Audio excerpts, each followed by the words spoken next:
पडवळ या नावाची भाजी आपण खायचं किंवा आणायचं बाजारातून कंटाळा करतो. का बरं असे करता? अहो, ह्या भाजीमध्ये भरपूर गुण आहे, ते तुम्हाला मी सांगतेच.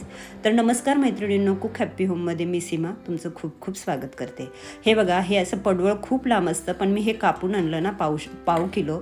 तर आता त्यातलं वरचं ज्याचं कातडं ना थोडं जाडसर असतं, मग ते मीठ लावून थोडंसं हाताने खरवडून काढलं की निघून जातं. तुम्ही जर सिलरनी थोडंफार काढलं तरी चालेल, पण असं मिठाने काढलं म्हणजे म्हणजे मीठ तर जंतुनाशक आहे, तुम्हाला माहितीच आहे ना. ते व्यवस्थित असं काढून घ्या. हे बघा, अगदीच कलर छान असा पोपटी झालेला आहे. असं व्यवस्थित चिरून घ्या. आतला थोडासा गर बाजूला काढून टाका. आता तुम्हाला जर उभं चिरायचं तर चिरा, जसं तुम्हाला आवडेल तसं. गोल जरी चिरलं ना तरीही त्याची भाजी छान होते.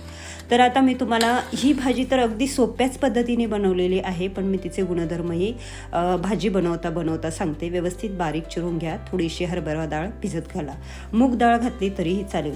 लसूण ठेचून जिरे, मोहरी, हिंगाची फोडणी द्या अशा पद्धतीने. आणि ती भाजी आहे ना, ती याची पडवळ बारीक चिरलेली आपल्याला तेलामध्ये व्यवस्थित परतून घ्यायची आहे बरं का, जेणेकरून तिला बिना पाणी टाकताच शिजवता येईल. तर मी आता इथे एक कांदा व्यवस्थित त्यामध्ये परतून घेतला. थोडीशी ती हरभरा डाळ भिजवली तीही परतून घेतली. आवडीनुसार लाल तिखट, धना पावडर, हळद आणि थोडासा किचन किंग मसाला टाकला बरं का. मस्त अशी भाजी होते. इथे तुम्ही हिरव्या मिरचीची सुद्धा बनवू शकता. हे बघा, आता व्यवस्थित परतून घेऊ. चवेपुरतं मीठ टाकून कमी गॅसवर वाफवायला ठेवू. बस इतकीच प्रोसेस आहे, पण भाजीचे गुणधर्म फार आहेत. तर सर्वात महत्त्वाचं म्हणजे ह्यामुळे साखर नियंत्रणात राहते.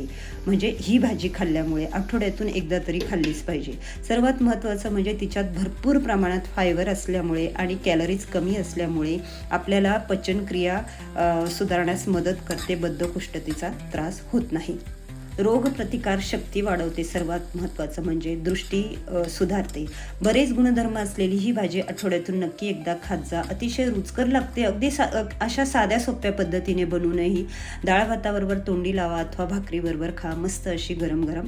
तेव्हा मैत्रिणींना अशाच सोप्या रेसिपी असतात त्या बघत जा. आपलं यूट्यूब चॅनल तुम्ही जर सबस्क्राईब केलं नसेल तर सबस्क्राईब करा आणि इंस्टाग्राम फेसबुक पेज पण लाईक आणि फॉलो करा. तेही 1 मिनिटाचे व्हिडिओ असतात. अगदी सोप्या पद्धतीने छोटे असतात. आणि नक्की अशा पद्धतीने भाजी बनवून खाऊन छान अशी कमेंट करा. तेव्हा बाय. चांगले काम असतं राहा, माझे व्हिडिओ बघत राहा.